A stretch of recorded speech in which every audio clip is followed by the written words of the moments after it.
ലേവ്യപുസ്തകം അദ്ധ്യായം 23.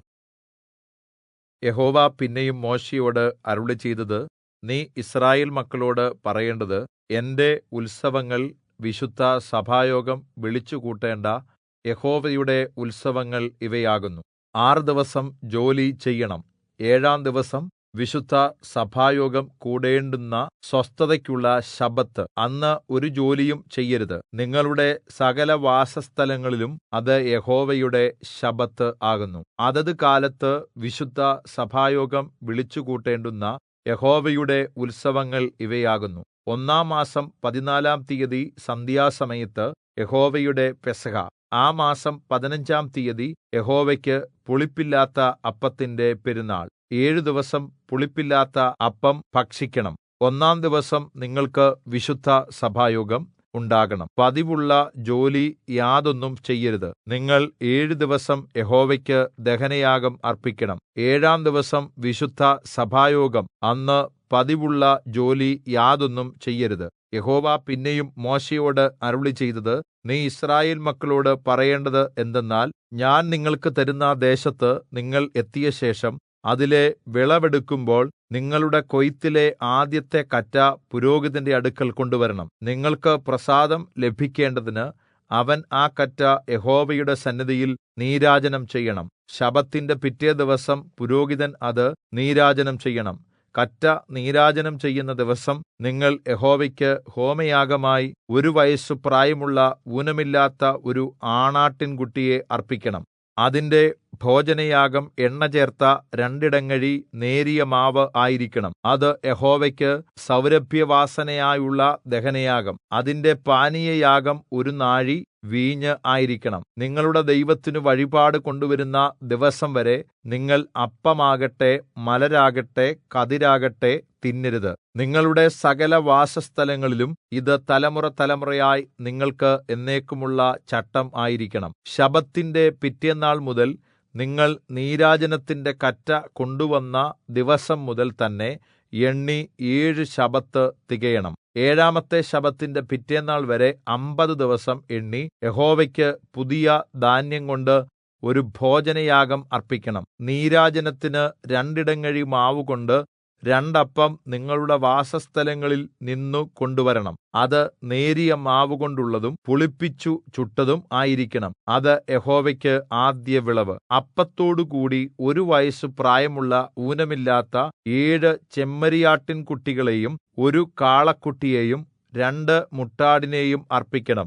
അവയും അവയുടെ ഭോജനയാഗവും പാനീയയാഗവും യഹോവയ്ക്ക് സൗരഭ്യവാസനയായ ദഹനയാഗമായി യഹോവയ്ക്ക് ഹോമയാഗമായിരിക്കണം. 1 കോലാട്ടുകൊറ്റനെ പാപയാഗമായും 1 വയസ്സു പ്രായമുള്ള 2 ആട്ടിൻകുട്ടിയെ സമാധാനയാഗമായും അർപ്പിക്കണം. പുരോഹിതൻ അവയെ ആദ്യ വിളവിന്റെ അപ്പത്തോടും 2 ആട്ടിൻകുട്ടിയോടും കൂടി യഹോവയുടെ സന്നിധിയിൽ നീരാജനാർപ്പണമായി നീരാജനം ചെയ്യണം.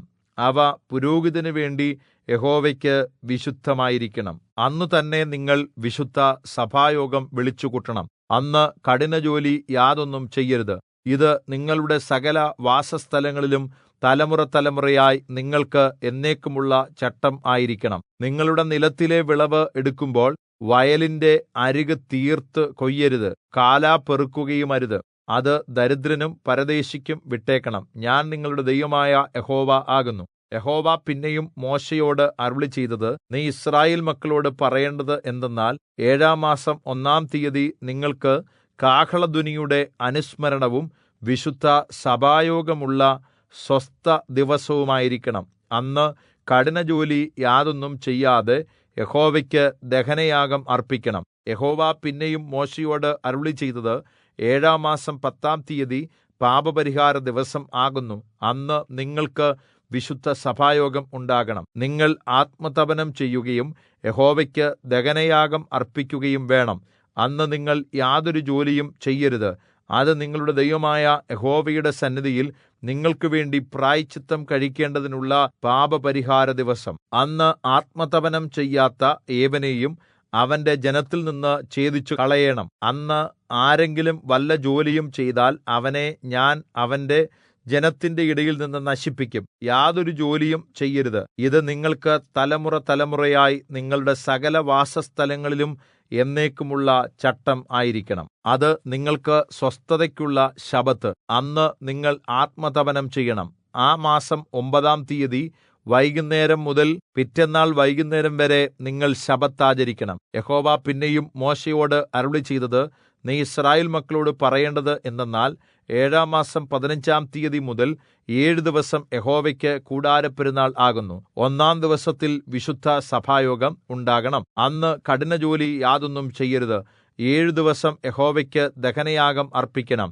8-ാം ദിവസം നിങ്ങൾക്ക് വിശുദ്ധ സഭായോഗം ഉണ്ടാകണം. യഹോവയ്ക്ക് ദഹനയാഗവും അർപ്പിക്കണം. അന്ന് പരിശുദ്ധമായ സമാപന സഭായോഗം. കഠിനജോലി യാതൊന്നും ചെയ്യരുത്. യഹോവയുടെ ശബ്ബത്തുകളും നിങ്ങളുടെ വഴിപാടുകളും നിങ്ങളുടെ എല്ലാ നേർച്ചകളും നിങ്ങൾ യഹോവയ്ക്ക് കൊടുക്കുന്ന സകല സ്വമേധാദാനങ്ങളും കൂടാതെ അതത് ദിവസത്തിൽ യഹോവയ്ക്ക് ദഹനയാഗവും ഹോമയാഗവും ഭോജനയാഗവും പാനീയയാഗവും അർപ്പിക്കേണ്ടതിന് വിശുദ്ധ സഭായോഗങ്ങൾ വിളിച്ചുകൂട്ടേണ്ടുന്ന യഹോവയുടെ ഉത്സവങ്ങൾ ഇവ തന്നെ. ഭൂമിയുടെ ഫലം ശേഖരിച്ച ശേഷം 7-ാം മാസം 15-ാം തീയതി യഹോവയ്ക്ക് 7 ദിവസം ഉത്സവം ആചരിക്കണം. ആദ്യ ദിവസം വിശുദ്ധ സ്വസ്ഥത, 8-ാം ദിവസവും വിശുദ്ധ സ്വസ്ഥത. ആദ്യ ദിവസം ഭംഗിയുള്ള വൃക്ഷങ്ങളുടെ ഫലവും ഈന്തപ്പനയുടെ കുരുത്തോലയും തഴച്ചിരിക്കുന്ന വൃക്ഷങ്ങളുടെ കൊമ്പും ആറ്റലരിയും എടുത്തുകൊണ്ട് നിങ്ങളുടെ ദൈവമായ യഹോവയുടെ സന്നിധിയിൽ 7 ദിവസം സന്തോഷിക്കണം. വർഷം തോറും 7 ദിവസം യഹോവയ്ക്ക് ഈ ഉത്സവം ആചരിക്കണം. ഇത് തലമുറ തലമുറയായി നിങ്ങൾക്ക് എന്നേക്കുമുള്ള നിയമം. 7-ാം മാസത്തിൽ അത് ആചരിക്കണം. ഞാൻ യിസ്രായേൽ മക്കളെ ഈജിപ്റ്റിൽ നിന്ന് കൊണ്ടുവന്നപ്പോൾ അവരെ കൂടാരങ്ങളിൽ പാർപ്പിച്ചു എന്ന് നിങ്ങളുടെ സന്തതികൾ അറിയുവാൻ നിങ്ങൾ 7 ദിവസം കൂടാരങ്ങളിൽ പാർക്കണം. യിസ്രായേലിലെ സ്വദേശികൾ ഒക്കെയും കൂടാരങ്ങളിൽ പാർക്കണം. ഞാൻ നിങ്ങളുടെ ദൈവമായ യഹോവ ആകുന്നു. അങ്ങനെ മോശെ യഹോവയുടെ ഉത്സവങ്ങളെ യിസ്രായേൽ മക്കളോട് അറിയിച്ചു.